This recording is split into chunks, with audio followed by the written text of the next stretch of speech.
வாங்க சார்.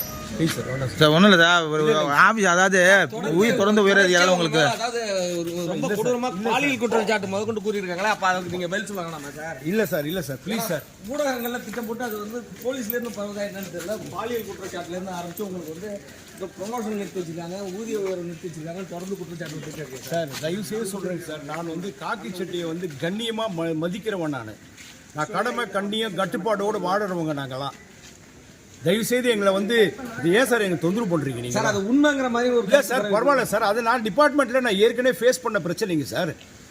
தவறுதெல்லாம் வந்து எல்லாம் சொல்கிறாங்கன்றதுக்காக திருப்பி என் வீடு வரைக்கும் வந்து நீ சார் தொந்தரவு பண்ணுறீங்க எல்லாரும். தயவுசெய்து சொல்கிறேன் சார். இல்லை பாலியல் குற்றம் சார் இப்போ உங்களை சஸ்பெண்ட் பண்ண பரிந்துரை பண்ணிக்கிறேன்னு சொல்லியிருக்காங்க, அது உண்மையா சார்? அது நீங்கள் டிபார்ட்மெண்ட்டை தான் சார் கேட்கணும். இப்போ மேல் அதிகாரம் தொடர்ந்து உங்களுக்கு டார்ச்சர் இருந்துட்டு தான் இருக்குது சார். ப்ளீஸ் சார் என்னை விடுங்க சார். ஏன் சார் இப்படி பண்ணுறீங்க ப்ரெஷர்? இப்போ என்ன சார் பண்ணணும் உங்களுக்கு? நான் சார் உங்களுக்கு விளக்கம் வேணும் சார். ஆஃபீஸ்லேருந்து கேட்குறாங்க, நிறுத்தி வச்சிருக்காங்க. நீங்கள் கையூட்டி பட்டுறதா ஒரு இது 2-3 வழக்கு போட்டிருக்காங்க, அது விசாரணை இருந்திருக்கு அப்படிங்கிறாங்க. இதெல்லாம் நிரூபிக்கப்பட்டதாக இருக்குங்க சார்.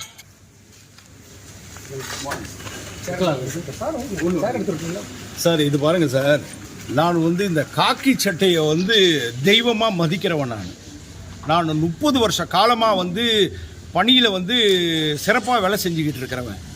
இது வரைக்கும் நீங்கள் சொல்கிற குற்றச்சாட்டுகள் எல்லாம் வந்து என்னால் வந்து உயர் அதிகாரிகளால் வந்து பழிவாங்கப்பட்டது. 2005 2010 நேற்று வந்து ஏதோ ஒரு தொலைக்காட்சியில் போட்டாங்க. நீங்கள் அதை தானே கேட்குறீங்க? ஆமாம், தொலைக்காட்சியில் வந்ததை வச்சு தானே கேட்குறீங்க. சத்தியமாக சொல்கிறேன் சார், அந்த மாதிரி ஒரு இது வந்து நிகழ்வை வந்து என்னை வந்து புனையப்பட்டது. அதெல்லாம் என் மேலே வந்து சாணி பூசணும்னு சொல்லிட்டு இது மாதிரிலாம் பண்ணிக்கிட்டு இருக்காங்க. நான் வந்து நேர்மையாக வேலை செஞ்சிட்டு இருக்கேன். சரி சார், உங்களுடைய இதையே சொல்கிறேன் சார். அதாவது வந்து நீங்கள் என்ன சொல்கிறீங்க சார்? என்ன குற்றச்சாட்டு வைக்கிறீங்க சார்? அந்த புவனாங்கிற பெண் மேலே வந்து நீங்கள் வந்து இந்த செக்ஷுவல் ஹராஸ்மெண்ட் உங்கள் மேலே இருக்கு. புவனான்ற ஒரு அம்மா வந்து என்ன செக்ஷுவல் ஹராஸ்மெண்ட்னு சொல்கிறீங்க, ரைட்? ஓகே, ஒரு குற்றச்சாட்டு. ரெண்டாவது குற்றச்சாட்டு, அந்த பாரில் வந்து விடுவிக்கிறதுக்காக மாதம் 3000 ரூபா லஞ்சம் வாங்குனீங்க அப்படின்னு சொல்லிட்டு. சரி சார், இதெல்லாம் தான் உங்களுக்கு தெரியும். அதுக்கப்புறம் எதுவும் நடந்ததுன்னு தெரியாது இல்லைங்க சார்? உங்களுக்கு முதல்ல சார் என்னுடைய அரசு டாக்குமெண்ட்ஸை கொடுத்தது யார்? அது உங்களுக்குலாம் தெரியுமா? அதெல்லாம் வரலாமா? தொலைக்காட்சியில் வரலாமா? வரக்கூடாது. அரசு டாக்குமெண்ட்டு வரக்கூடாது. அப்போது 2005 வந்து இது மாதிரி ஒரு தவறு நடந்திருக்குதுன்னு சொல்கிறாங்கன்னா சார் 2 குற்றச்சாட்டு வச்சுருக்கீங்க, கரெக்டா சார்? புகார்தாரர் மனு கொடுக்க வந்தவங்கள்ட்ட வந்து தவறுதெல்லாம் நடந்துக்கிட்டேன். 2வது குற்றச்சாட்டு சார், நான் கையூட்டு பெற்றேன் அப்படின்னு சொல்றீங்க சார், ரைட்? அப்பனா என்ன சஸ்பெண்ட் பண்ணியிருக்கணும் இல்லையா சார்? ஒரு சின்ன குற்றச்சாட்டுக்கே நீதிமன்றத்தில் தட் இஸ் போலீஸ் டிபார்ட்மெண்ட்ல சஸ்பெண்ட் பண்ணுவாங்க இல்லைங்க சார்? சஸ்பெண்ட் தானே சார்? சொல்லுங்க சார், சஸ்பெண்ட் பண்ணுவாங்களா இல்லையா? நீங்க சொல்லுங்க சார். கண்டிப்பா சஸ்பெண்ட் பண்ணுவாங்க இல்லைங்க சார்? கண்டிப்பா. இது 2 மேஜர் குற்றச்சாட்டு சார். நீங்க சொல்றது 2 பாலியல் இது சொல்றீங்க, 2வது வந்து லஞ்சம் வாங்குறதா சொல்றீங்க. அப்போ டிபார்ட்மெண்ட் ஆக்சுவலி என்ன படுத்திருக்கணும் சார்? அந்த அறிக்கையை எப்படி சார் வெளில விட்டாங்க சார்? அது வந்து அவங்கள தான் சார் கேட்கணும், மேல் அதிகாரிகளை தான் சார் கேட்கணும். எப்படி வந்து 2005 நடந்த இது வந்து இப்போ இது பண்றாங்கன்னு தெரியல. அது வந்து என்னன்னு எனக்கு புரியல. அது சரி, இப்போ அதுக்கு வேண்டாம் சார். இந்த 2 குற்றச்சாட்டுக்கும் மேஜர் குற்றச்சாட்டு என் மேலே வைக்கிறாங்க. போலீஸில் வந்து வேலை செய்கிற அதிகாரிகளுக்கு மேலே தான் இந்த மாதிரி குற்றச்சாட்டுகள்லாம் பண்ணுவாங்க. அது வந்து அந்தைய பீரியடில் 2005 நான் துறைப்பாக்கம் காவல் நிலையத்தில் ஆய்வாளராக இருந்தேன். அது மொத்தம் OMR road, old Mahabalipuram road. அந்த இடம் வந்து ஓல்டு மகாபலிபுரம் ரோடு எல்லாருக்கும் தெரியும். அது வந்து தமிழ்நாட்டிலேயே புகழ்பெற்ற இடம். அந்த துறைப்பாக்கம் ரோடு, OMR ரோடு, அங்கே வந்து லேண்ட் மாஃபியாஸ் நிறைய பேர் இருந்தாங்க. அதெல்லாம் நான் பேர் அதிகாரிகள் அதெல்லாம் நான் குறிப்பிட விரும்பலை. லேண்ட் மாஃபியாஸ் நிறைய பேர் இருந்தாங்க. அன்றைய தினத்தில் மாநகர கமிஷனர் திரு சேகர் அவங்க IPS அவங்க இருந்தாங்க. நான் இந்த மாதிரி ஒரு குற்றச்சாட்டு பண்ணியிருந்தேன்னு சொல்லியிருந்தா என்ன பண்ணியிருப்பாங்க சார்? என்ன சார் பண்ணியிருப்பாங்க? சஸ்பெண்ட் பண்ணியிருப்பாங்கல்ல? இந்த மாதிரி ஒரு குற்றச்சாட்டு எழுந்ததுங்க. ஒரு புவனான்ற ஒரு பெண்ணை வச்சு என் மேலே ஒரு புகார் கொடுத்தாங்க. உண்மை இல்லைன்னு மறுக்கவே இல்லை, கொடுத்தாங்க. என் மேலே வந்து எந்த விதமான நடவடிக்கையும் எடுக்கவில்லை. ஏனால் அது தவறுன்னு சொல்லிட்டு கம்முன்னு விட்டுட்டாங்க. அதுக்கப்புறம் என்னை வந்து துறை ரீதியாக திருநெல்வேலி மாவட்டத்துக்கு என்னை மாற்றப்பட்டேன். 2005 அப்போ இருந்த கமிஷனர் சார் எந்த விதமான நடவடிக்கை எடுக்கல சார் என் மேல. சத்தியம் சார், இது எடுக்கவே இல்லை. ஆனா காவல்துறை சார் என்ன சார், நான் தான் சொல்றேன் சார், நான் தப்பு பண்ணியிருந்தா என்ன சார் பண்ணணும்? என்ன பண்ணுவாங்க? உடனே என்ன பண்ணுவாங்க? சஸ்பெண்ட் பண்ணிருப்பாங்க சார். பண்ணாங்களான்னு கேளுங்க சார். ஆனா ஊதிய உயர்வை நிறுத்தி வச்சிருக்கதா சொல்லி சார் அடுத்து வரேன் சார். ஏன் அதுக்குள்ள ஓடுறீங்க? நான் கேட்கிறேன், டேக் மை, நீங்க என்ன பிடிச்சிட்டீங்க, இப்போ நான் பதில் சொல்லி ஆகணும். தப்பு பண்ணா என்ன பண்ணணும்? சஸ்பெண்ட் பண்ணணும். என்ன சஸ்பெண்ட் பண்ணல, என்ன டிரான்ஸ்ஃபர் பண்றாங்க. என்ன பண்றாங்க? டிரான்ஸ்ஃபர் பண்றாங்க. நான் திருநெல்வேலி மாவட்டத்தில் போயிட்டு கபில் சர்க்கர்னு அப்போ ஒரு ஏஎஸ்பி வந்து புதுசா எஸ்பியா வந்து போய் ஜாயின் பண்ணார். அவர்கிட்ட போய் மாவட்டத்தில் போய் ரிப்போர்ட் பண்றேன். டிஐஜி ஐயா வந்து கண்ணப்பன் ஐயா என்ன control room Kanyakumari control room போடுறாரு. என்ன புரியுதுங்களா சார்? இதுக்கு பின்னாடி நிறைய பெரிய பெரிய லாபி இருக்கு சார். பெரிய பிக் லாபி. லாபின்னா என்ன தெரியுங்களா? எல்லா அதிகாரிகளும் ஒன்று சேர்ந்து நேர்மையான அதிகாரிகளை வந்து பழி வாங்குவாங்க. ஏன்னா இது வந்து ஒரு வட்டம். இது எல்லாருக்குமே தெரியும். நான் வந்து ரொம்ப ஸ்ட்ரெயிட் ஃபார்வர்ட் ஆஃபீஸர்னால என்னை வந்து இது மாதிரி ஒரு பண்ண வச்சு எனக்கு ஒரு புகார் கொடுக்க வச்சு என் மேலே வந்து என்ன பண்ணாங்க, ஒரு அவதூறு வந்து பரப்புனாங்க. ஆனால் சஸ்பெண்ட் பண்ணணுமா? சஸ்பெண்டே பண்ணலை. நான் போய் கன்னியாகுமரி கண்ட்ரோலில் போய் வேலை செஞ்சுக்கிட்டு இருக்கும்போது இதே மன அழுத்தத்துக்கு நாளான நான் கொடுக்கிற புகார் ஒரு பெரிய ஒரு உயர் அதிகாரி மேல நான் கொடுக்கிற புகார். அப்ப இருந்த டிஜிபி மேடம் வந்து லத்திகாச்சரன் மேடம், அவங்களுக்கு அந்த பெட்டிஷன் அனுப்புறேன். பெட்டிஷன் அனுப்பிச்ச உடனே அதுல நடவடிக்கை எடுக்கிறாங்க. எப்படி? அந்த உயர் அதிகாரிகள் மேலேயோ யாரு மேலேயும் நடவடிக்கை எடுக்கல. என் மேல நான் கொடுத்த மனுவை வச்சுக்கிட்டு என் மேல 3B போட்டு நடவடிக்கை எடுக்கிறாங்க, விசாரிக்கிறாங்களாம். நல்லா புரியுதா சார்? புரிஞ்சுக்கிட்டீங்களா? எடுத்துட்டு அது விசாரணை பண்றாங்க சார். ஒருத்தர் பிடிக்கல அப்படின்னா கைப்பட்டா குற்றம், கால்பட்டா குற்றம். இதுதான் சார் போலீஸ். புரியுதுங்களா? கைப்பத்தா குத்தம், கால்பத்தா குத்தம். இப்ப கூட நான் என்ன தவறு பண்ணிருக்கேன்? எந்த தவறும் பண்ணல. ஆனா என்ன வந்து என்ன பண்றாங்க, டு தி கோர் கொண்டு போறாங்க. இப்ப கூட நீங்க கேட்கறீங்கனால சொல்றேன், இல்லைன்னா இது சொல்ல வேண்டிய அவசியம் கிடையாது. என்ன வந்து அந்த அளவுக்கு ஸ்ட்ரெஸ்ல இருக்க சார். அப்படியே வந்து என்ன சொல்றது, மென்டல் அகனியில் இருக்கேன். போய் ஜாயின் பண்ணனா சார், வேலை செஞ்சேனா சார், முடிஞ்சுதா சார்? அந்த பெட்டிஷனை என்கொயரி பண்ணாங்களா சார்? கூட இன்னொரு பெட்டிஷன் போடுறாங்க, அனானிமஸ் பெட்டிஷன். எந்த முகாந்திரமே இல்லாத பேர் போட. இப்போ ஒருத்தர் நீங்க என் மேல குற்றச்சாட்டு சொல்ற, உங்க பேர் என்ன சார்? சுந்தரமூர்த்தி. நீங்க வந்து ஒரு பார் வச்சுக்கிறீங்க, நீங்க வந்து லாட்டரி விற்கிறீங்க, நீங்க இது பண்றீங்க அது பண்றீங்கன்னு சொல்லிவிட்டு ஒரு பெட்டிஷன், அனானிமஸ் பெட்டிஷன் இவங்களே போட வைக்கிறாங்க. போலீஸ்ல ஒரு உயர் அதிகாரி சொல்லி போட வச்சு விசாரணை பண்ணி இவங்களே ஒரு ரிப்போர்ட் தயாரிக்கிறாங்க. என்ன தயாரிக்கிறாங்க? இவர் குற்றம் செஞ்சிட்டாரு அப்படின்னு சொல்லி. அப்ப அந்த பெட்டிஷன் என்ன சார் பண்ணியிருக்கணும்? நீங்க சஸ்பெண்ட் பண்ணியிருக்கணும்ல சார்? பண்ணலையே சார். டிபார்ட்மெண்ட்ல ஆக்ஷன் எடுத்தீங்க. என்ன ப்ரூவ்டு? அதுல பெரியான ஒரு ஐபிஎஸ் ஆபீசர், நேர்மையான ஒரு அதிகாரி விசாரிச்சார். முதல் ஒரு அதிகாரி விசாரிக்கிறாரு. டிஜிபி மேடம் கிட்ட இருந்து மொட்டை பெட்டிஷன் போகுது. அந்த மொட்டை பெட்டிஷனை நான் சென்னையில் ஒர்க் பண்றேன், சென்னை அதிகாரி தானே சார் விசாரிக்கணும். சப்பர்பன் அதிகாரிங்க விசாரிக்கிறாங்க. 10 கவுண்ட்ல 9 கவுண்ட். நல்லா புரிஞ்சுக்கிடுங்க சார், நல்லா புரிஞ்சுக்கணும். 9 கவுண்ட் நாட் ப்ரூவ்டு. எப்படி?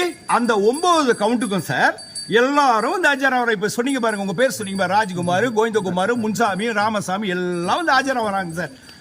இவர்கிட்ட நாங்க பணம் வாங்கல, அவர் எங்க கிட்ட வாங்கல, டீ கடையில போய் வாங்கணும்னு கொடுக்குறாங்க சார். எவ்வளவு கேவலப்படுத்துறாங்க பாருங்க. அப்போ வந்து எதுவுமே பண்ணல, இவர் வந்து நேர்மையான இருக்கிறாரு சொல்லி அவங்க பதிவாயிருக்கு சார். அதுல ஒருத்தர் வரல, இவங்க வர விடல. ஏன்னா ஒருத்தரை வச்சுக்கிட்டு தான் என்ன இது பண்ணணும்னு சொல்லிட்டு 10ல் 9 பேர் நாட் ப்ரூவ்டு, ஒருத்தரை வச்சு ப்ரூவ்டு கொடுக்குறீங்க. வராதவருக்கு நான் விசாரிக்கவே இல்லை சார், என்ன விசாரிக்காமையே ப்ரூவ்டுன்னு போடுறாரு. அவர் என்ன சொன்னார் தெரியுமா அந்த அதிகாரி அன்னைக்கு? சுந்தரேசன், உங்க நேர்மையை எனக்கு தெரியும், சிஸ்டம் வில் சேவ் யூ, தயவு செய்து நீங்க உங்க வேலையை பாருங்க சொல்லிட்டு சார். சொன்னீங்களே சார், 3-3-6 இன்கிரிமெண்ட் கட் பண்றாங்க. 3-3-2 பனிஷ்மெண்ட் கொடுத்து 3-3-6 இன்கிரிமெண்ட் கொடுத்துறாங்க. அடுத்தது சொன்னாங்க சார் நந்தம்பாக்கத்துலன்னு சொன்னாங்க. நந்தம்பாக்கத்தில் ஒரு வழக்கு பதிவு செய்யறேன் சார். அந்த வழக்கில் எம்எஃப் பண்ணிட்டேன்னு சொல்கிறாங்க. நான் எப்படி பண்ண முடியும்? நான் தான் அரெஸ்ட் பண்ணி ரிமாண்ட் பண்ணுறேன். அதோட ஒதுங்கினேன் சார், அதோட ஒதுங்கினேன். போலீஸு சட்ட ஒழுங்கே வேண்டாம் சார். நான் சும்மா வேலை செஞ்சால் கூட ஏதாவது ஒரு குற்றச்சாட்டு பண்ணுற இடத்துல நான் என்ன சார் பண்ண முடியும்? நான் சென்னையில் பணிபுரியக்கூடாதுங்க சார். எல்லாருக்கும் தெரியும், நீங்கள் எங்கே ஒன்றாலும் போய் விசாரிங்க என்னை பற்றி. நான் ஒரு நேர்மையாக அதிகாரி, நான் எப்படி வேலை செஞ்சேன்னு எல்லாருக்கும் சிம்ம சொப்பனம் சார். நான் வேலை அந்த அளவுக்கு ஸ்ட்ரிக்டாக வேலை செய்வேன் போலீஸ் ஆஃபீஸராக. போலீஸ்னா போலீஸ், அதில் ஒன்றையும் சந்தேகமே கிடையாது. No compromise. எங்கிட்ட எந்த அதிகாரியும் உயர் அதிகாரியாக இருந்தால் கூட இது பண்ணு அது பண்ணு பொய்யெல்லாம் பண்ண மாட்டேன். பல பிரச்சனைகளை ஃபேஸ் பண்ணியிருக்கிறேன். இந்த பிரச்சனை அந்த பிரச்சனை கிடையாது. ஜார்ஜ் சார் எங்களை வந்து ஏடிஜிபி ஜார்ஜ் ஐபிஎஸ் நேர்மையான அதிகாரி, புலி சிங்கம். சிங்கம்னா சிங்கம் சார், உக்காந்த இடத்துல வேலை வாங்குவார் அதிகாரி. அந்த அதிகாரி புரியுதுங்களா? அவர் மேலேயே பெரிய குற்றச்சாட்டு வச்சுட்டாங்க சார். போலீஸ் இது யாரையும் வேலை நேர்மையான இருக்கிற அதிகாரிகளை விட மாட்டாங்க சார். குற்றச்சாட்டை வச்சுக்கிட்டே தான் இருப்பாங்க சார். எக்ஸ்கியூஸ் மீ சார், இப்போ நீங்க பழைய ஹிஸ்டரியில வந்து மக்கள் வந்து பொறுப்படுத்துற மாதிரி தெரியல, அதை பத்தி யாரும் கவலைப்படல சார். இங்க நடந்த சம்பவத்தை பத்தி yes you are true good. யாரும் வந்து பொறுப்படுத்தல தெரியல. ஏன்னா நீங்க இப்போ என்ன நிறுத்தி இப்போ கேட்டதுனால தான் சொல்றேன். பாலியல் குற்றச்சாட்டு சொல்லிட்டாங்க, இவ்வளவு சொல்லிட்டாங்க, அது சொல்லிட்டாங்க, லஞ்சம் வாங்க sir. I don't have any. இந்த நிமிஷம் வரைக்கும் இப்போ பேசுற வரைக்கும் 30 years I was not suspended. Why? ஏன் சார் சஸ்பெண்ட் பண்ணல? நான் நேர்மையில இருக்கிறது தானே சார் இருக்கிறீங்க நீங்க சார். 2010 இருந்துங்க சார், 18 வரைக்கும் சஸ்பெண்ட் கிடையாதுங்க சார். No charge sir. நேர்மையா இருக்கணும். அப்போ என்ன சார் அர்த்தம்? அதுக்கப்புறம் சார் 2018 நான் ஒழுக்கமற்றவன், இவர் வந்து மோசமானவர் அப்படின்னு சொன்னால் என்ன சார் போஸ்டிங் போடுவாங்க? ஏதாவது ஒரு டம்மி போலீஸில் போடுவாங்க சார். என்ன ஸ்பெஷல் பிரான்ச் சிஐடி ஸ்பெஷல் டிவிஷனில் போடுறாங்க. முக்கியமான பதவி சார் அது போலீஸில். ஸ்பெஷல் பிரான்ச் சிஐடினா உளவு பிரிவு. தமிழ்நாட்டுக்கே ஹெட் குவார்ட்டரில் உட்காந்துட்டு வேலை செய்கிறேன் சார். அதுக்கப்புறம் சார் கமாண்டோவில் இருக்கிறேன் சார். கமாண்டோவில் ஒரு 6 வருஷம் வேலை செய்கிறேன் சார். 6 வருஷம் இல்லைங்க சார், கமாண்டோவில் ஒரு 2 வருஷம் வேலை செய்கிறேன் sir. ADGP Ashish Bangara IPS, Maheshkumar Agarwal IPS, அவங்க நேர்மையான அதிகாரிங்க கிட்ட வேலை செய்கிறேன் சார். எப்படி சார் நான் வந்து ஒழுக்கமற்றவனாக இருந்தால் எப்படி சார் என்னை கேட்டு வாங்குவாங்க அந்த அதிகாரிங்க? கொஞ்சம் மதுபான கடைகள்லாம் இருங்க சார் இவ்வளோ வண்டிங்கும் போது நான் வந்து இதுதான் சார் பண்ணி ஆகணும், சொல்லி தானே ஆகணும் உங்ககிட்ட. எல்லாத்தையும் சொல்லிடுறேன் சார், பரவாயில்ல சார். இப்போ இது நடந்ததுங்க சார். அடுத்தது மாநில மனித உரிமை ஆணையத்தில் போட்டிருக்காங்க சார், லஞ்சம் வாங்கக்கூடாதுங்க சார், நேர்மையாக இருக்கணும் சார். அங்கே காரு கூட கிடையாதுங்க சார், பைக்கு கூட கிடையாதுங்க சார். டெய்லி என்னுடைய வண்டியில் தான் சார் வந்துட்டு போவோம். சம்பளத்தை தவிர வேறு எதுவுமே கிடையாது சார். அங்கே போலீஸ் அதிகாரிகள் தவறு செஞ்சாலும் விசாரணை பண்ணி நீதியரசர் முன்பு நான் சப்மிட் பண்ணணும் ரிப்போர்ட்டை. அங்கே ஐஜி திரு மகேந்திரகுமார் ரத்தோட் ஐபிஎஸ்ன்னு இருந்தார், மகேஸ்வரன் ஐபிஎஸ் எஸ்பின்னு ஒருத்தர் இருந்தார். அவர் போன பிறகு எஸ்பி ஜெயலட்சுமி மேடம்னு ஒருத்தர் இருந்தாங்க ஐபிஎஸ். கேட்டு பாருங்க சார், நான் நேர்மையானவனா எப்படிப்பட்டவனு கேட்டு பாருங்க சார். ஏன் நீதியரசரே கேளுங்களேன். Thiru Manikumar chief justice of Kerala எனக்கு வந்து காஞ்சிபுரம் கேஸை விசாரிக்க சொல்லி எனக்கு கொடுத்தாருங்க சார். 2 அதிகாரி இருக்கும் டிஎஸ்பி, என்ன டெபியூட் பண்றாரு, விசாரணை பண்ணி 3 நாளில் பிரிலிமினரி ரிப்போர்ட் கொடுத்தேன் சார். போலீஸ் அதிகாரிகள் தவறு செய்திருக்கிறார்கள், தவறு செஞ்சிருக்காங்க, அடிச்சிருக்காங்க, துன்புறுத்தி இருக்கிறாங்கன்னு கொடுத்தேன் சார். அவன் கொலை குற்றவாளியே இருக்கட்டும் சார், நீதி முன்பு தான் சார் நிறுத்தணும்னு சட்டம் சார். அதை தான் சார் நான் பண்ணேன். உடனே வந்து அந்த நீதியரசர் என்ன பண்ணார், ஹோம் செக்ரட்டரிக்கும் டிஜிபிக்கும் அனுப்பிச்சார் சார். அடுத்த நாளே டிரான்ஸ்ஃபர். எங்க மயிலாடுதுறை சார். போலீஸ்ல டிரான்ஸ்ஃபர் வந்து எதிர்பார்த்து வேலை செய்யறதே கிடையாது. எங்க போட்டாலும் வேலை செய்யணும். ஏன்னா கன்னியாகுமரி கண்ட்ரோல் போட்டா கூட நான் வேலை செஞ்சேனா இல்லையா சார்? ஓடியா போயிட்டேன் நான். அதாவது ஒரு அதிகாரியை வந்து நீங்க எல்லாம் பார்த்துக்கிட்டு இருக்கீங்க என்ன சார்? சார் கிருஷ்ணகுமார் சார் என்ன பார்த்துக்கிட்டு இருக்கீங்களா? 1 வருட காலமா இங்க பார்த்துக்கிட்டு இருக்கீங்களா? நான் ஏதாவது லஞ்சம் வாங்குறேன்னு உங்க காதுக்கு வந்துதா சார்? வந்ததுன்னா விட்டுருவீங்களா சார்? நீங்களா போட்டு குத்த மாட்டீங்க சார் உடனே எனக்கு? இல்லை எங்கேயாவது நான் பாரை விட்டுட்டு போய் சுற்றிட்டு இருக்கேனா சார்? இல்லை நான் எந்த பொம்பளையாவது போய் கைப்பிடிச்சி எடுத்துனா சார்? நான் எதுவுமே பண்ணலையே சார். இந்த 11 மாதம் அது மாதிரி ஏதாவது குற்றச்சாட்டு வந்திருக்கா சார் எங்கள் எஸ்பி கிட்ட? எதுவுமே வரலையே சார். நான் நேர்மையாக தானே சார் வேலை செஞ்சுருக்கேன், ராப்பகலாக வேலை செஞ்சுட்டு இருக்கேன் சார். மைக்கில் இன்ஸ்ட்ரக்ஷன்ஸ் கொடுப்பேன் சார் எங்கள் அதிகாரிகளுக்கெல்லாம். என்ன சார் இவ்வளோ நடக்குது சார்? நான் அன்றைக்கி ப்ரெஸ் ரிப்போர்ட் கொடுத்துட்டு சொன்னாங்களேங்க சார், டிஐஜி சார் என்ன விசாரிக்கவே இல்லையே சார். என்ன விசாரிக்காமே எப்படி சார் நீங்க சஸ்பென்ஷனுக்கு எழுதுறீங்க? அது கூட சார் இப்போ எனக்கு தெரியாது சார், எனக்கு இது வரைக்கும் சஸ்பென்ஷன் ஆர்டர் சர்வ் ஆகல. ஏதோ சஸ்பென்ஷன் டிஐஜி ஐயாப்பா பரிந்துரை பண்ணியிருக்காங்கன்னு சொல்றேன் sir. I am ready to accept sir. இதுக்கெல்லாம் பயந்தா போலீஸ்ல முடியாதுங்க சார். இப்போ உங்ககிட்ட முன்னாடி பேசுறது கூட நீங்க ரெக்வஸ்ட் பண்ணீங்க, நான் கொடுக்க கூடாது, ஏன்னா சட்டத்தை மதிக்கணும் சார். நான் காவல்துறை சார். இப்போ நான் ப்ரோ ரைடு போறதுக்காக நான் இறங்கி வரும்போது நீங்க எல்லாம் என்ன பிடிச்சி கேட்டானே, நான் என்ன பண்றது? நெருக்கடி பண்றீங்க, பாலியல் ரீதி, அது ரீதி, இது ரீதி. சரி சார், அது அன்னைக்கு நடந்தது, முடிஞ்சிச்சு, நடவடிக்கை எடுத்தாச்சு. இப்போ எதுக்கு எடுத்து உள்ள சொல்லுவீங்க?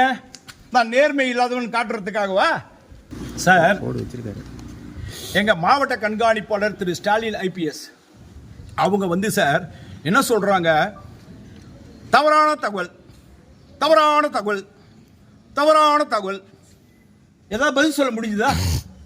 எங்கேயாவது நான் ஏதாவது என் குற்றச்சாட்டு வைக்கிறீங்க என் மேல, நான் அதுக்கு பதில் கொடுக்குறேன்னா இல்லையா? உங்க முன்னாடி ஓடிலாம் உழைய மாட்டேன் சார்.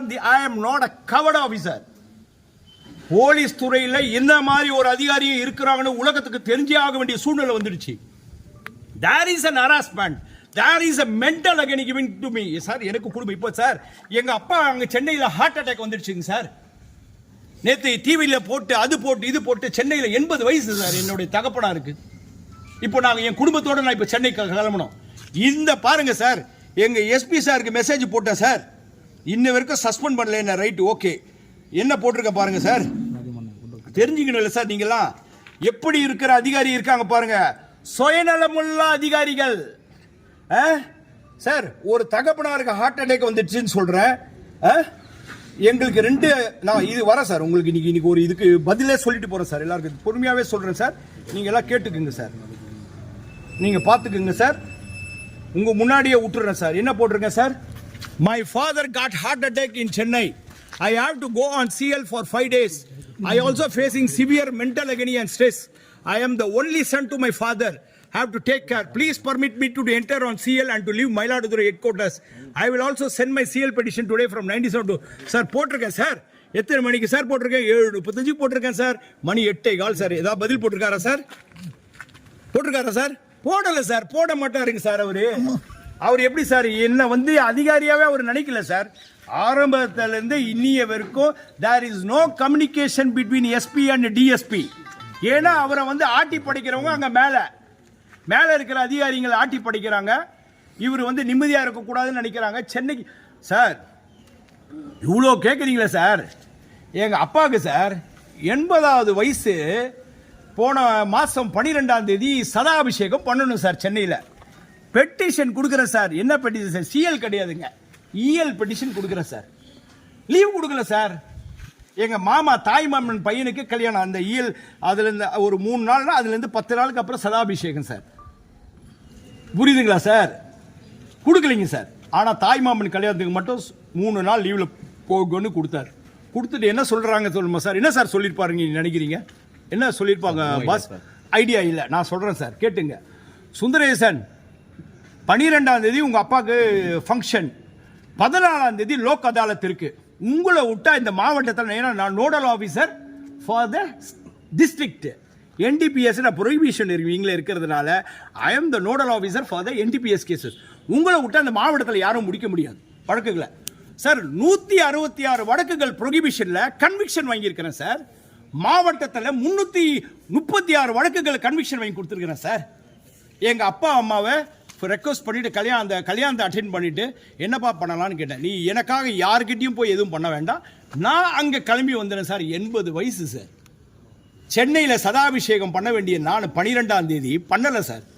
அவங்க போய் கோவிலுக்கு போயிட்டு என்னுடைய மகள் வந்து எங்கள் அப்பாவையும் அம்மாவையும் காரில் கூப்பிட்டுட்டு வந்து 13ஆம் தேதி திருக்கொடையூர் கோவிலில் எல்லாம் உள்ள கடவுள் ஈச, என் பேரும் சுந்தர் ஈச, என் ஈச முன்னாடி எங்கள் அப்பாவுக்கு வந்து அந்த சதாபிஷேகம் பண்ணேன் சார். கொடுப்பனவு இருந்ததுங்க சார். சார் இந்த மாதிரி இவ்வளோ பண்ண வேண்டிய அவசியம் என்ன சார் இந்த எஸ்பிக்கு? சார் இல்லை சார், இப்போ விசாரணை நடத்திருக்காங்க நேற்று.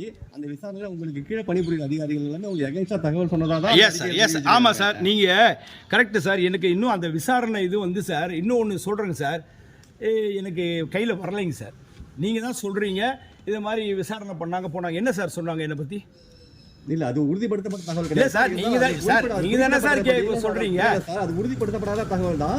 இதுதான் அதுல சார் குறிப்பிட்ட right, okay sir, what ever it is sir. நீங்க என்ன சொன்னாங்க சொல்லுங்க. இப்பதான் அந்த அலுவலக உபகரணங்கள் நீங்க சொல்றது புரியுது. இருக்கு, நீங்க சொல்றது புரியுது. அதிகாரிகள் வந்து உங்க மேல வந்து கொடுத்துருக்காங்கன்றீங்க சார். நான் தான் ஆரம்பத்திலேயே சொல்லிட்டேன் சார், கட்டுப்பட வேண்டிய பொறுப்புல இருக்கிறோம் எல்லா போலீஸ் அதிகாரிகள். கரெக்ட் இல்லைங்க சார்? இல்லை, எஸ்ஐ, இன்ஸ்பெக்டர், டிஎஸ்பி சொன்னால் இன்ஸ்பெக்டர் கேட்கணும், எஸ்ஐ இன்ஸ்பெக்டர் சொன்னால் எஸ்ஐ கேட்கணும். இதுதான் சார் போலீஸோடைய சட்டம் சார். ஒரு டிஐஜி சாருக்கு வந்து சட்டம் நல்லாவே தெரியும், தெரியாமலாம் இல்லை சார். பிரச்சனை என்ன பிரச்சனை ஓடின்னு இருக்குதுங்க சார்? வண்டி வாங்கணும், போலீஸ் அதிகாரிக்கு வண்டி வாங்கணும், இதை புடுங்குனீங்க, அதுதானே சார் பிரச்சனை ஓடுது. அதை விசாரிக்கணுமா, வேற எதை விசாரிக்கணும்? அதை சம்பந்தப்பட்ட என்ன விசாரிச்சிருக்கணும் இல்லையா சார்? சார் விசாரிக்கணுமா வேணாமா சார்? என்ன விசாரிக்கவே இல்லையா சார்? இது வரைக்கும் விசாரிக்கல சார். ஆனால் நான் தப்பு போலீஸ் அதிகாரிகளை வந்து டார்ச்சர் பண்ண, அபியூஸ் பண்ண, அசிங்கமாக திட்டின சார். அப்போ முன்னாடி கம்ப்ளைண்ட் கொடுத்துருக்கணும்ல சார்? 11 மாசம் நான் வேலை செய்யறேன் சார். எந்த அதிகாரிங்க போய் எங்க எஸ்பியை பார்த்து, ஐயா எங்க டிஎஸ்பி வந்து இப்படிலாம் திட்டுறாருங்கய்யா, எங்களை அசிங்கப்படுத்துறாருயா, ஐயா ஏசி கேட்டாருங்கய்யா, ஐயா பிரிண்டர் கேட்டாருங்கய்யா, ஐயா வந்து எங்களை வற்புறுத்தி கேட்டாருங்கயான்னு ஏன் புகார் கொடுக்கல? கொடுத்துருக்கணும்ல சார். என்ன சார், கரெக்ட் இல்லை சார்? கொடுத்துருக்கணுமா சார்? எதுவுமே கொடுக்கலையே சார். அப்போ இந்த டிஎஸ்பி வேண்டப்பட்டவன் இப்போ பிரச்சனையானோன்னா அந்த காவலர்கள், உதவியாளர்கள், ஆய்வாளர்களை கூப்பிட்டு நீங்க அது எப்படி வாங்கினீங்கன்னு உங்களுக்கு தான் தெரியும். அந்த கான்ட்ரவர்சி உள்ள நான் போகலை சார். என்ன கேட்டாலும் உயர் அதிகாரிகள் கொடுத்து தான் சார் ஆகணும். கட்டுப்படுற டிசிப்ளின் டிபார்ட்மெண்ட் சார். சார் இப்போ கூட நான் இவ்வளோ நீங்க கேட்டு ரெக்வஸ்ட் பண்றதுனால நான் கொடுக்குறேன். இதுக்கு பின்விளைவுகள் என்ன வரும்னு எனக்கு தெரியும் சார். இதெல்லாம் டிபார்ட்மெண்ட்டை நான் ஃபேஸ் பண்ணி தான் ஆகணும் சார். சார் நான் இப்போ ஒரு கோரிக்கை வைக்கிறேன் சார். சார் உங்களுக்கெல்லாம் தெரியுமா தெரியாதான்னு எனக்கு தெரியல. டிஎஸ்பி விஷ்ணுபிரியான்னு ஒருத்தர் இருந்தாங்க தெரியுமா? கடலூர்ல இறந்து போயிட்டாங்க தெரியுமா? நாமக்கல், கடலூர்ல இல்ல, நாமக்கல்ல இறந்து போயிட்டாங்க. ஓகேங்களா? அது என்ன கேஸ்ல இறந்து போனாங்க, அது என்ன பிரச்சனைலாம் எல்லாருக்கும் தெரியும். அந்த வழக்கையும் விசாரணை பண்ண அதிகாரி ஸ்டேட் ஹியூமன் ரைட்ஸ்ல நான். அது சில காரணங்களால சில பிரச்சனைகள்லாம் அதில் வந்து டேலி ஆகல. அதனால வந்துட்டு நாங்கள் அதை உறுதிப்படுத்த முடியல எங்களால். அதான் உண்மை. ஆனால் அதுக்கப்புறம் வேற யார் சார் இருந்தாங்க சொல்லுங்க சார்? வேற யார் இருந்தாங்க? ஒரு ஐபிஎஸ் அதிகாரி இருந்தார்களா? துப்பாக்கியால் சுட்டுக்கிட்டு இருந்தார் இல்லைங்க சார்? திரு விஜயகுமார் ஐபிஎஸ். தங்கம் சார், தங்கம் சார், தங்கம் சார், சார் தங்கம் சார். நான் அவருக்குலாம் வேலையே செய்யல சார். தங்கம் அந்த அதிகாரிகளாம் இறந்து போனாங்க சார். சுந்தரேசனுக்கு 2005 இருந்து இன்று வரை உயர் அதிகாரிகள் ஏதோ ஒரு விதத்தில் டார்ச்சர் கொடுக்குறாங்க, மென்டல் அகனி கொடுக்குறாங்க. நீங்க என்ன வேணா பண்ணுங்க, என்ன வேணா செய்யுங்க. ஆனா இன்னைக்கும் சொல்றேன், ஆனரபிள் சிஎம் அவர்கள் இதுவரைக்கும் இதுல வந்து ஏன் தலையிடலைன்னு எனக்கு தெரியல. இவ்வளோ பேர் மீடியா இவ்வளோ சப்போர்ட் பண்ணுறாங்க, பொதுமக்கள் கேட்குறாங்க, கேள்விகள் கேட்குறாங்க, நிறைய பொலிட்டீஷியன்ஸ் கேள்வி கேட்டுக்கிட்டு இருக்கிறாங்க. இதுக்கு ஏன் சார் அவங்களால பதில் சொல்ல முடியல? ஏன் சார்? சார் எங்கள் டிஜிபி சார் ஏன் சார் இதுக்காக வந்து எதுவுமே என்னை கூப்பிட்டு விசாரிக்கல? டிஜிபி சார் விசாரிக்கணும் இல்லைங்க சார்? விசாரிக்கல. அதனால நான் எல்லாரையும் உங்கள் மூலியமாக நான் கேட்டுக்கிறது என்னென்ன, நீதி அரசர்கள், state human rights commission, national human rights commission, இது மாதிரி என்ன விட்டுடுங்க சார். இது மாதிரி தொந்தரவு வர அதிகாரிகளுக்கு அவங்களே முன் வந்து விசாரிக்கணும் சார். இதில் உண்மையை நீதியை நிலைநாட்டணும் சார். இதில் யார் பிரச்சனை பண்ணியிருக்காங்க, யார் தப்பு பண்ணியிருக்காங்க விசாரிக்கணும் சார். ஒருத்தர் இறந்து போன பிறகு ஸ்டேட் ஹியூமன் ரைட்ஸ் கமிஷன் வந்து விசாரிக்கிறது, நேஷனல் ஹியூமன் ரைட்ஸ் கமிஷனில் விசாரிக்கிறதுலாம் கூடாதுங்க சார். அவங்களே வரணும் சார். நான் ரொம்ப கஷ்டப்படுறேன் சார், மென்டல் அகனியில் இருக்கேன் சார், ஸ்ட்ரெஸ்ல இருக்கேன் சார், போலீஸால் நான் பாதிக்கப்பட்டிருக்கேன், உயர் அதிகாரிகள் பாதிக்கப்பட்டிருக்கேன், பகிரங்கமாக குற்றச்சாட்டு சாட்டுறேன் சார். இவங்களாம் வந்து தயவு செய்து எனக்கு காப்பாற்றணும் சார். என்னுடைய உயிருக்கு த்ரெட் இருக்குங்க சார். எனக்கு போதுமான பாதுகாப்பு கொடுக்கணுங்க சார். எனக்கு எதனா ஆச்சுன்னா அந்த உயர் அதிகாரிகள் தான் சார் பதில் சொல்லி ஆகணும். இந்த டிபார்ட்மெண்ட் பதில் சொல்லி ஆகணும் சார். அரசாங்கம் பதில் சொல்லி ஆகணும் சார். சில பேருடைய சுயநலத்தினால எங்களை மாற அதிகாரிகள் பாதிக்கப்படுறோம். இன்னும் இவ்வளோ சொல்லி அவங்க வந்து என்னை கூப்பிட்டு அழைச்சி ஏன் விசாரிக்கல? DIG விசாரிக்கல sir. அப்புறம் எப்படி சார் நான் அவங்க கிட்ட போயிட்டு ஐயா நான் வந்து தாங்க பணம் வச்சுக்குங்க விசாரிங்கன்னு சொல்லி முடியாது சார். அவங்க விசாரிக்க மாட்டாங்க சார். விசாரிச்சா கூட சார் இன்னைக்கு சொல்றேன் சார், என் மேலே இப்போ குற்றச்சாட்டு இப்போ வைக்கிறாங்களேங்க சார் போலீஸ்லாம் வச்சு. It is all planned. இதெல்லாம் பிளான்டு. என்ன கொடுக்க போறாங்க நான் சொல்லிடுறேன். விசாரணை நடக்கும், கூப்பிடுவாங்க, ஸ்டேட்மெண்ட் ரெக்கார்ட் பண்ணுவாங்க, ரிமூவ் ஃப்ரம் சர்வீஸ் பண்ணுவாங்க. என் மேல சேனியை சாத்து தூக்கி தூக்கி அடிக்கிறீங்களே, அப்போ கூட பொதுமக்கள் ஐயோ அந்த கதையை ஊடியா, இந்த கதையை பேசியா, இப்ப இருக்கிற கதையை பேசுன்ற, இப்ப இருக்கிற கதைக்கு நியாயத்தை என்ன உடனே சஸ்பென்ஷனுக்கு ரெடி பண்றீங்க. கொடுங்க சார். எங்க அப்பா அங்க உயிருக்கு போராடிக்கிட்டு இருக்காரு சார். அப்ப கூட நின்று கொடுக்குறேன் சார். எனக்கு ஓடி போக மாட்டான் சார் இந்த சுந்தரேசன். விஜிலன்ஸ்ல வடக்கு நீ இப்ப சொல்றாங்களே, நீங்களா சொன்னீங்களே, குற்றச்சாட்டு சொன்னீங்களே, விஜிலன்ஸ்ல எப்படி கிளியரன்ஸ் கொடுத்தாங்க சார்? அதெல்லாம் வந்து சார் அந்தந்த காலகட்டத்தோடு முடிஞ்சிடும் சார். என் மேல நடவடிக்கை எடுத்திருப்பாங்க. ப்ரூடுன்னு போட்டு ஒரு 3 இன்கிரிமெண்ட் கட் பண்ணியிருக்காங்க. அந்த 3 வருஷத்துக்கு மட்டும்தான் அதுக்கு இது உண்டு, உயிர் உண்டு. அதுக்கப்புறம் கிடையாது. முக்கியம் இல்லை சார். எது முக்கியம் இல்லை சார்? ஸ்டார் முக்கியம் இல்லை சார். மன நிம்மதி முக்கியம் சார். என் குடும்பத்தோட சந்தோஷமா இருக்கணும் sir. Sir I am not 25, 35, I am 55. 55 வயசு ஆகுது சார். என் என் பொண்ணுக்கு கல்யாணம்லாம் பண்ணி பேரம் பேத்திலாம் எடுத்தாச்சுங்க சார். குடும்பங்கள்லாம் இருக்குங்க சார் எங்களுக்கு. நாளைக்கு அந்த குடும்பத்துக்கு யார் சார் ப்ரொடெக்ஷனு சொல்லுங்க சார். நீங்களே சொல்லுங்க. என் குடும்பத்துக்கு யார் ப்ரொடெக்ஷனு? செத்து போயிட்டா ஒரு மலர் மலையம் வச்சுட்டு ஒரு அப்படியே போயிடுவீங்க, ஒரு கண்ணீர் விட்டுட்டு போயிடுவீங்க அதிகாரிகள். அதுதான் சார் இன்னைக்கு நடக்குது. நாளைக்கு விஷ்ணுபிரியா மாதிரியோ இல்ல விஜயகுமார் IPS அவரை மாதிரியோ இந்த சுந்தரேசன் ஆக மாட்டான். ஒரு நாள் ஆக மாட்டான். ஃபேஸ் பண்ணுவான் சுந்தரேசன். எல்லாத்தையும் ஃபேஸ் பண்ணுவான். நீங்க கொடுங்க, என் மேல சேர்த்து அடிங்க, எல்லாம் படிங்க. நாளைக்கு நான் இங்க இருந்தா என் உயிருக்கே ஆபத்து. அனைவருமே வந்து எனக்காக இவ்வளோ சப்போர்ட் பண்றீங்க. நான் பார்த்துட்டு இருக்கேன். நான் ஃபேஸ்புக் அது இது எல்லாம் பண்றீங்க. ஆனா ஏன் நம்ம ஆனரபிள் CM சார் என்னை வந்து கூப்பிட்டு விசாரிக்கணும்ல சார்? சரி, ஆனரபிள் CM சார் இதுக்கெல்லாம் வேலை இல்லை, அவங்க விசாரிக்க முடியாது. கரெக்ட். ஏன் சார் மற்றவங்க விசாரிக்கணும் இல்லைங்க சார்? அவங்க துறை அதிகாரிகளை கூப்பிட்டு அவர் கேட்கணும் இல்லை சார், என்னப்பா இவ்வளோ குற்றச்சாட்டு இந்த அதிகாரி வைக்கிறாரு, என்னத்துக்காக நீங்க அவரை கூப்பிட்டு விசாரிக்கல? DGP சாரை கேட்கணும் இல்லை சார்? ஏன் சார் என்னை கூப்பிட்டு கேட்கல சார்? DGP சார் தங்கமானவருங்க sir. Thiru Shankar Jiwal IPS, the one of the best officer. அவர் ஏன் சார் மௌனமா இருக்கிறாரு? he knows about me. அவரால் எதுவுமே பண்ண முடியாம இருக்காருங்க சார். என்னால என்ன பண்ண முடியும்னு இருக்காருங்க சார். என்ன சார் பண்ண முடியும்? அதனால மாநில மனித உரிமை ஆணையம், state national NHRC national human rights commission, நீதியரசர்கள் சுயமூட்டவா எடுத்து எனக்கு ஒரு நீதி வழங்கணும். என்னுடைய உயிருக்கு உத்தரவாதம் இல்லை. இங்க நான் பதிவு பண்றேன். இப்போ என் உயிருக்கு உத்தரவாதம் இல்லை. இப்பயே நீங்க கூப்பிட்டு விசாரிக்கலன்னா நான் என்ன பண்றதுன்னே தெரியல சார். ரொம்ப நன்றி சார். ஜெய்ஹிந்த் சார்.